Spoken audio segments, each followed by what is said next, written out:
Muy buenos días a todos. Muy agradecido de estar en este evento. Agradezco que me haya invitado Agustín y vamos a hablar de cómo hacemos nuestro programa de radio, que ya llevamos ahora mismo aproximadamente como 10 años en antena y es el programa de Radio Universidad que más se descarga. No sé si es el mejor, creo que no. Hay muy buenos programas, pero realmente tenemos una capacidad de difusión amplia porque ya hemos llevado tiempo generando redes que nos permiten también llegar un poquito más lejos. Caso que es un programa dedicado al mundo de las bibliotecas, no tanto al mundo de la lectura como había otros programas anteriormente, sino dedicado específicamente a hablar sobre bibliotecas y sobre el mundo circundante y todas estas cosas que a veces podemos y tenemos que contar los bibliotecarios de estos mundos transversales en los que nosotros estamos trabajando. He titulado la comunicación Planeta Biblioteca, la biblioteca como un medio de comunicación, porque realmente somos cada vez más eso. Somos un medio que emite mensajes a nuestros receptores, que son los usuarios, pero también somos un medio para la alfabetización. Según Tomás Solabranca, y yo en esto le doy toda la razón, escuchar la radio es lo más cercano a la lectura. Como el libro, la radio cuenta sugiriendo, ofrece pistas en las que se pone en juego la imaginación, en contraste habitual con la radio respecto a la televisión, que estimula porque es erótica la radio, la voz siempre tiene ese encanto. Sin embargo, la televisión dice es explícitamente pornográfica, por eso mismo, por ser tan explícita. En alguna ocasión nos han preguntado que por qué no hacíamos, en vez de un programa de radio, un programa de vídeo y con los invitados y toda esta cuestión. Realmente a mí me seduce más la radio. La radio la podemos escuchar mientras estamos haciendo cualquier otra cosa. Yo creo que en las estancias de mi casa tengo una radio en cada sitio, o sea, en la cocina, en el baño. Ahora mismo además tenemos los Alexa que nos permiten conectarnos directamente a cualquier sitio y poner en cualquier momento la emisora del programa que nos apetece y nos gusta. Y ese es el encanto que tiene la radio. Yo por la noche también escucho radio mientras estoy durmiendo, es como que me acuna. Para mí la radio es fundamental, además crecí en los años 80 con Radio 3. ¿Os acordáis de aquellos maravillosos programas, de la música, de la cultura, todo en el mismo programa? Tiene algo enigmático, algo mágico la radio y también tiene algo enigmático la voz. Y es un medio que a mí siempre me ha agradado y para mí ha sido fundamental el poder empezar a trabajar con un programa de radio. Planeta Biblioteca, como pone ahí, lo hacemos entre Julio Alonso, que soy yo, soy bibliotecario de la Universidad de Salamanca, y Sonia Martín Castilla, que es la bibliotecaria actualmente de la Facultad de Filología. Y somos los que presentamos aquí esta comunicación. En los últimos años hemos vivido un tránsito importante de lo analógico a lo digital. Esta época que vivimos es una época de cambio acelerado, de cambio continuo, quizás mayor que ninguna otra de la historia, donde constantemente la tecnología que aplicamos hoy, mañana aparece ya como desfasada. Así que en este contexto, la biblioteca como infraestructura y como superestructura cobra especial importancia en la sociedad del conocimiento, por lo que hemos comentado antes, que somos un medio de comunicación más. Somos un medio de comunicación además equitativo, un medio que no tiene intereses concretos por un determinado modelo económico u otras cuestiones.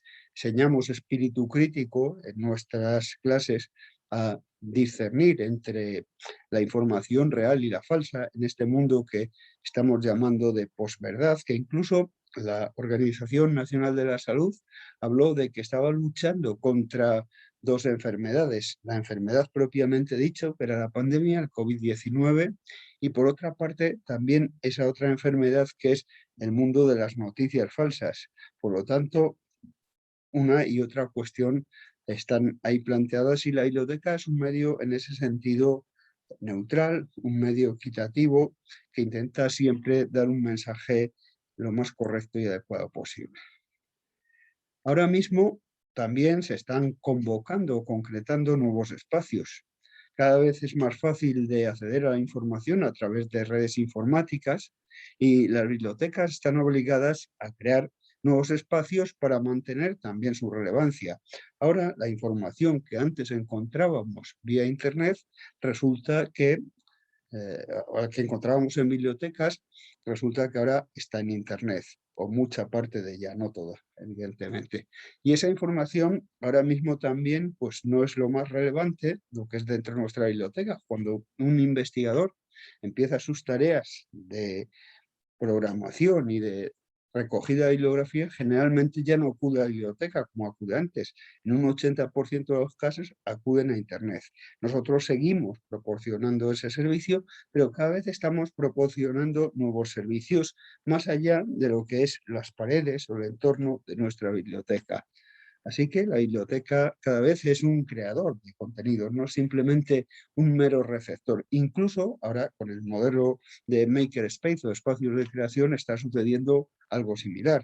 Realmente ya los usuarios no son meros receptores de contenido, sino que somos creadores de contenido. Esa es una de las claves de la biblioteca del siglo XXI, la creación, la distribución de contenidos valiosos, relevantes, neutrales, consistente para también atraer a una nueva audiencia claramente definida, en este caso los propios usuarios de la biblioteca, y estamos ya en medios y en redes sociales. Creamos contenidos a través de blogs, curamos ese contenido, proporcionamos un contenido más cercano, más atractivo, un contenido que pueda interesar y que pueda ser relevante para nuestros usuarios.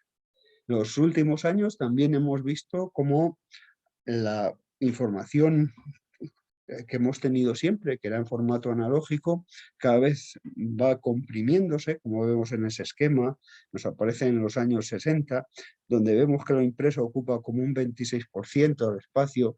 En los años 80, ahí vemos que el impreso se reduce a un 12%, crece en otros medios, como puede ser la radio, y si vemos ya en los años 2000, vemos que el impreso sigue reduciéndose, las redes sociales, el ordenador, Internet ocupan más espacio y los medios clásicos también pierden lugar. La radio, la televisión.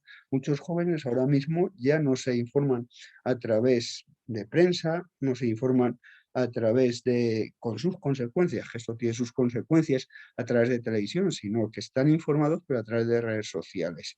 Y a veces esa información no es la más neutral, aunque también en ese sentido puede ser un espacio democrático con diferentes alternativas de noticias.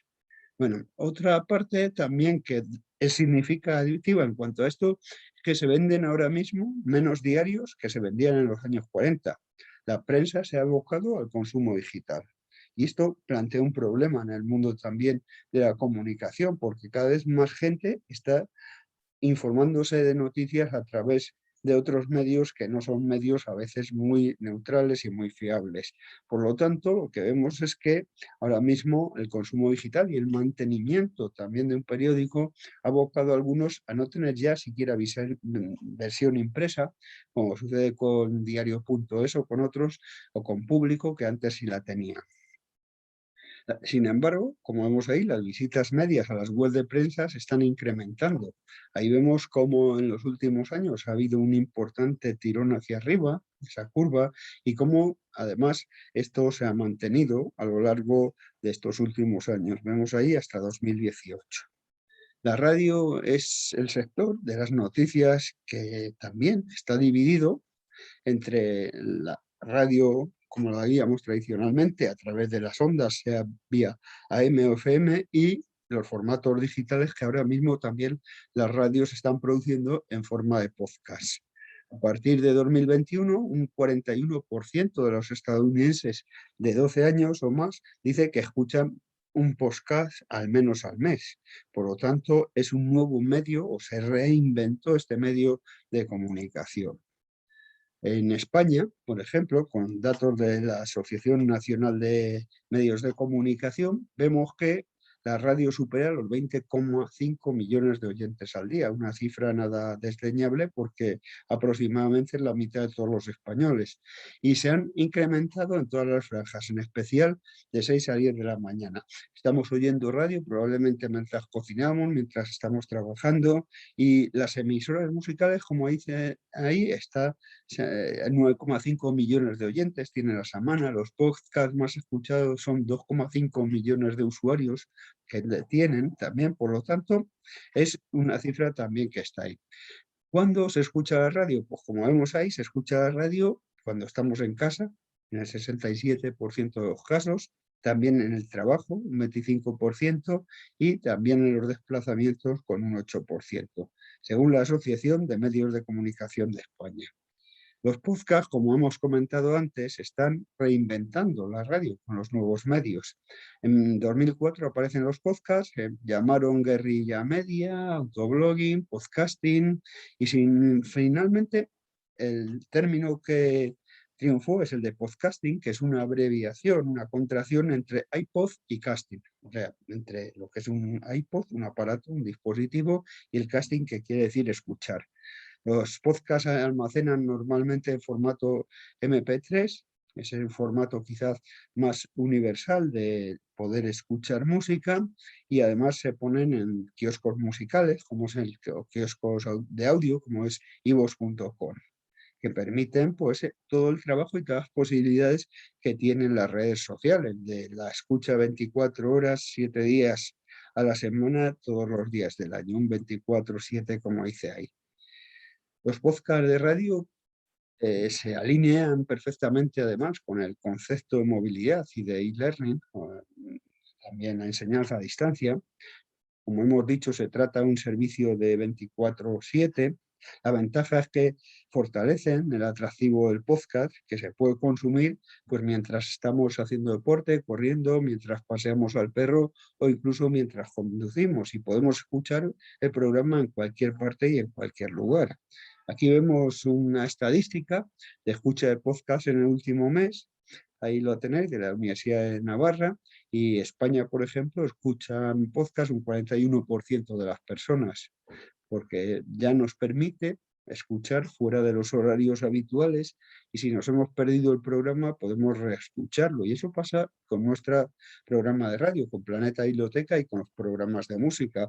Nosotros tenemos una recepción relativa porque es la ciudad de Salamanca, que se emite en directo, es verdad, pero luego la mayoría de las escuchas se hacen a través de podcast cuando dejamos ese audio directamente en la red. Así, casi la mitad de los españoles ahora mismo, internautas, escuchamos la radio por internet. Con la llegada de los dispositivos móviles, que ya no es un teléfono, porque es un pequeño ordenador donde podemos llevar muchas cosas. Antes salíamos de vacaciones y teníamos que llevar un montón de aparatejos. Hoy por hoy, ahí llevamos el afinador de la guitarra, llevamos la radio, la cámara telefónica. Por lo tanto, concentramos todo ahí. Entonces, la emisora de radio también la estamos escuchando por ahí. Te puedes suscribir a un canal RSS, por ejemplo, y recibir las novedades de ese programa de radio que nos gusta tanto directamente por ese medio. Además, esto nos permite que la radio en línea, 35% dice ahí de los consumidores de radio, según este otro estudio, escuchan directo o en streaming. Y los podcasts, como hemos dicho antes, han ido creciendo hasta 4 puntos al año en muchas de las ocasiones, y cada vez se están haciendo más populares. Pero incluso empresas tecnológicas del calado, por ejemplo, de Google o de Apple, tienen sus propias emisoras de radio y de podcast. Google ahora mismo ya también está indexando todos los podcasts. Si yo subo un podcast, por ejemplo, a iVoox.com, Google Podcast ya me indexa directamente, y eso es una gran noticia porque Google lo utiliza casi el 90% de la gente del mundo para buscar información, y puede dar lugar a que buscando un tema concreto aparezca un podcast de los que yo he realizado. Por lo tanto, es una excelente noticia. ¿Cómo nace nuestro programa Planeta Biblioteca? Bueno, pues en una ocasión la directora de Planeta Biblioteca que veis ahí, Elena Villegas Cara, vino a mi despacho y me dijo que le interesaría entrevistarme. Yo le dije, bueno, pues es que yo no quiero una entrevista, yo quiero un programa. Dice, bueno, pero ¿cómo vas a hablar de bibliotecas todo un año entero? La gente tiene, no solo Elena, sino la mayoría, una idea un poco básica de lo que es una biblioteca. Si sabemos lo que hace un abogado, si sabemos lo que hace un médico, pero a veces lo que hace un bibliotecario se resume para mucha gente a colocar y prestar libros y hacer eso que llamamos catalogación, cuando nuestro catálogo de servicios cada vez es más amplio y cada vez atendemos más cosas. Realmente la biblioteca casi es un espacio, como hemos dicho, de comunicación, un espacio de alfabetización. Entonces ella apostó por la apuesta que yo le hice y me dijo, si tú te encargas, yo te doy un espacio. Y yo dije, yo me encargo. Hablé con mi jefe de entonces, con José Antonio Merlo Vega, le comenté la posibilidad de empezar a hacer un programa donde hablemos sobre los servicios que damos, sobre otros servicios, sobre temas de interés bibliotecario, y así en 2011, ya hace ahora exactamente 10 años, comenzó Planeta Biblioteca Radio. Eso fue, ya te digo, en aquel tiempo. Empezamos con un programa en directo completamente. Hoy por hoy no lo podemos hacer todavía por el tema de distanciamiento social, pero cuando podamos recuperar nuestro espacio de Radio Universidad, así lo haremos. Entonces diseñamos un logo, una marca, como veis ahí, y todos los miércoles a la misma hora, desde hace ya 10 años, en el 89.0 del dial, y luego también, dejándolo en podcast, llevamos haciendo este programa Sonia Martín Castilla, que la veis en la foto en la derecha, y Julio Alonso Arévalo. ¿El programa qué pretende? Pues pretendemos informar y pretendemos tener a la gente al día en el mundo de las bibliotecas. Y para ello, cuando nosotros elegimos un contenido, buscamos aquello que pueda ser de interés, que sea relevante. Lo relevante sabéis que es lo que queremos decir, por una parte, y lo que las gentes que nos siguen están interesados. Esa parte o esa conjunción entre esos dos círculos que veis ahí es realmente lo que llamamos lo relevante. Así que invitamos normalmente a gente que pueda ser de interés, que está trabajando en un tema concreto, que la seguimos además por medios sociales o por listas de distribución y que realmente tiene algo interesante que aportar al resto o comentar o contar su experiencia. Pero también a veces hacemos programas monográficos que dedicamos a un tema, preparamos cosas. En otros programas hacemos unas noticias, procuramos hacer un programa de noticias aproximadamente una vez al mes con aquello que ha salido más relevante. Toda esta información pues la tomamos a veces del blog Universo Abierto, que es en el que yo estoy trabajando. Es un blog también con amplia recepción y aunque mucha gente pues le interesa leer el blog, hay otra gente que prefiere escucharlo y entonces cuando nosotros elaboramos el programa lo hacemos de esta manera. Como decimos, en riguroso directo, normalmente, en el 89.0, se escucha por toda la ciudad. Se puede escuchar también fuera de la ciudad a través de internet, en directo. Tenemos un sitio donde tú das clic y pones Radio Universidad de Salamanca en directo y luego poder salir el programa o lo que estén emitiendo. Y luego, sobre todo, las grandes escuchas se realizan a través de podcast, a través de iVoox.com, que es donde subimos nuestros medios. La radio lo sube, pero a pesar de subirlo no regenera metadatos y tiene poca visibilidad. ¿Cómo realizamos el programa? Pues, como hemos dicho antes, pensamos en los posibles temas y los posibles invitados, por gente que tiene cierta relevancia, procuramos intercalar servicios de la USAL y otros invitados externos para un poquito hablar también de nosotros, hacer la labor en nuestra universidad de alfabetización y también con otra gente que está haciendo cosas, que tiene prácticas que son positivas, que son buenas y que nos permiten también darlas a conocer entre la gente. Procuramos siempre cubrir temas de mucha actualidad, el tema Makerspace, el tema de apoyo a la investigación, el tema de ciencia abierta, ciencia ciudadana, los temas que son ahora mismo relevantes en el mundo profesional, entre los profesionales de la información y la documentación. Redactamos primero un guión, contactamos con la persona, le ofrecemos la posibilidad de que participe en nuestro programa. Nosotros somos invitados también, o sea, somos colaboradores y no cobramos nada. La gente también sabe esto y entonces si una persona pues, quiere tener cierta relevancia, quiere ser conocido, pues normalmente acepta a participar abiertamente. Redactamos un pequeño guión del programa con las posibles entrevistas, las noticias y luego lo que hacemos es elegir una serie de cuñas también para animar, que tienen que ver normalmente con el mundo del cine, con el mundo de la lectura o con el mundo de la cultura. Por ejemplo, cosas de Borges, de Federico García Lorca y de otra gente, de bibliotecarios famosos. Y después de elegir las cuñas, hacemos la programación completa de la emisión, le enviamos estas preguntas al posible invitado también para que él se informe, porque lo que procuramos es que el programa sea lo máximo informativo. Y luego hacemos la emisión en directo y después también existe un trabajo de postproducción. Ahí tenéis, por ejemplo, el canal de podcast de la Universidad de Salamanca, que está bien, está ahí, la gente sabe que el programa lo tenemos ahí, pero carece de algo muy importante en el mundo de la información, de metadatos que nos permitan ser indexados por Google. Por lo tanto, buscamos también una alternativa. La estructura del programa, como veis ahí, empezamos con una sintonía y esa sintonía suele incluir también una cuña alusiva al tema del día, pues puede ser un texto recitado, un pequeño podcast que nosotros hacemos, mezclamos, le ponemos música, o puede ser también el texto o lo que ha recitado de un trozo de película o cualquier otra cosa. Luego ya iniciamos nuestra entrevista. A mitad del programa, lo que solemos hacer, también queremos conocer a ese invitado, queremos que se sienta a gusto, que se relaje también un poquito, porque la gente empieza algo estresada y luego lo que le hacemos simplemente es que ponga una canción, que la presente como si fuera un presentador y la escuchamos. Después de esto, lo que ya hacemos es seguir la entrevista y finalmente también le pedimos que nos recomiende un libro, el que quiera, completamente libre. Puede ser un libro clásico que le ha gustado de siempre, su libro preferido, un libro que ha leído hace pocos días, pues un libro de ficción, puede ser un libro técnico y simplemente luego ya cerramos el programa.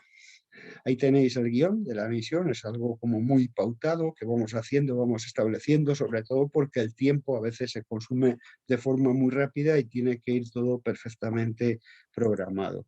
Y después, como decíamos, hacemos un trabajo importante de postproducción, trabajo con una herramienta, software libre, que es gratuita, que nos permitiría incluso hacer un programa radio, como estamos haciendo ahora con la pandemia, sin tener que pasar por la emisora. Simplemente grabamos las voces, podemos mezclar, podemos añadir música, quitar, poner errores, filtrar, subir los volúmenes. Un programa que es muy sencillo, relativamente fácil y que es muy versátil. Por lo tanto, nos permite trabajar con las voces, con la música y lo podemos visualizar como si fueran dos gráficos, añadir nuevas pistas, quitar, subir volúmenes, bajar volúmenes. Por lo tanto, es una herramienta muy válida, muy sencilla, que nos permitiría no tener una emisora directamente y grabar la voz con nuestro teléfono móvil, por ejemplo, añadir los audios, añadir las cuñas, quitar cualquier fallo, reproducir de nuevo en función de lo que nosotros queremos, equilibrar los sonidos, es una herramienta de verdad muy versátil. Y luego, ¿qué hacemos? Entrevistas y monográficos. Procuramos entrevistar a gente que sea muy de relevancia. Por ejemplo, durante este año hemos entrevistado a la persona que hizo, Ana María, que hizo la biblioteca Resistiré en IFEMA cuando la pandemia. Hemos entrevistado también el Bibliomaker de Granada, que le han dado un premio además el Ministerio de Educación. Luego tenemos monográficos como por ejemplo cosas que son muy importantes y que es pura alfabetización, saber cómo funciona Internet, cómo indesa los resultados, cómo podemos ser más visibles, otros temas incluso más lúdicos, que es el que veis ahí, que es bibliotecas y bicicletas. Recogemos información en torno a eso y hacemos un programa que nos hable de la importancia que tiene, por ejemplo, como una biblioteca móvil cercana al usuario, una simple bicicleta. Luego, una cosa muy importante también para nosotros es los canales de distribución. Nosotros estamos utilizando, por ejemplo, las listas de distribución. La información la emitimos, la mandamos a través de Iguetel, también la mandamos por Infoduz, que son ahora mismo las dos más grandes listas en el mundo de la información y de la documentación. La gente nos percibe, nos dice que escucha los programas, que los recoge todas las semanas a través de una u otra lista o también a través de las redes sociales. Nosotros hemos consolidado un grupo en redes sociales de más de 200, ahora casi 250.000 personas que nos siguen a través de diferentes grupos y de diferentes intereses. Luego vamos a ver esos grupos, hay uno dedicado a alfabetización, a software libre en biblioteca, a lectura digital y libros electrónicos. Tenemos otro dedicado a evaluación científica y luego algún otro más que conjuntan pues, una familia, un grupo donde cualquier persona no solo puede poner información, sino también replicarla a los demás, también puede discutir, contestar, con lo cual enriquece mucho y sobre todo porque es un grupo focalizado.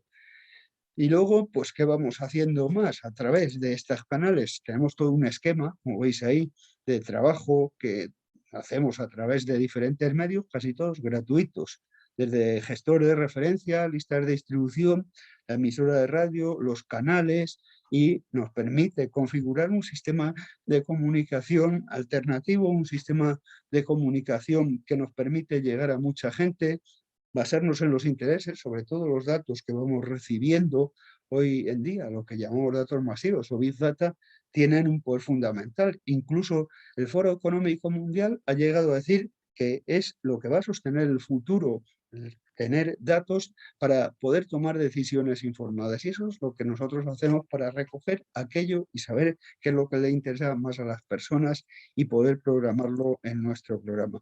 Otra cosa importante es crear un sello personal. Ahí tenéis algunos de los sellos que nosotros tenemos para el programa Planeta Biblioteca, por ejemplo, para Universo Abierto, para la lista de distribución, y como veis es muy simple, simplemente lo hemos hecho de forma artesanal. Nosotros ahora mismo las posibilidades que tienes con cualquier tipo de medio para crear tu marca y que cuando alguien vea esa marca directamente la identifique y considere que es un producto a lo mejor de calidad, es importante tenerlo así. Y como decíamos, los medios de difusión para nosotros son muy importantes. Nosotros trabajamos en todos los medios y en todos los canales. No desdeñamos nada. Además, lo que hacemos es trabajar a través del blog, segmentamos los contenidos por los grupos de distribución que os comentábamos, preferimos tener un grupo que una página porque da más lugar a la interacción. Esos serían nuestros grupos con unas 250.000 personas que nos siguen en todos los ámbitos. Damos también una segunda oportunidad a los contenidos y luego hacemos la preservación y la distribución, como veis ahí, a través de iVoox. Lo importante es tener también, o describir todo, la imagen, describir los contenidos, describir cualquier tipo de cosas. Y luego es eso, la importancia que tienen los metadatos. Cuando nosotros introducimos la información en iVoox.com, lo que estamos haciendo es describiendo metadatos. Tenemos que fijarnos en, sobre todo, lo que vamos a contar a la gente y por dónde la gente puede encontrar esa información. Se trataría de lo que llamamos SEO, o sea, dirigir nuestros contenidos hacia lo que la gente va a demandar.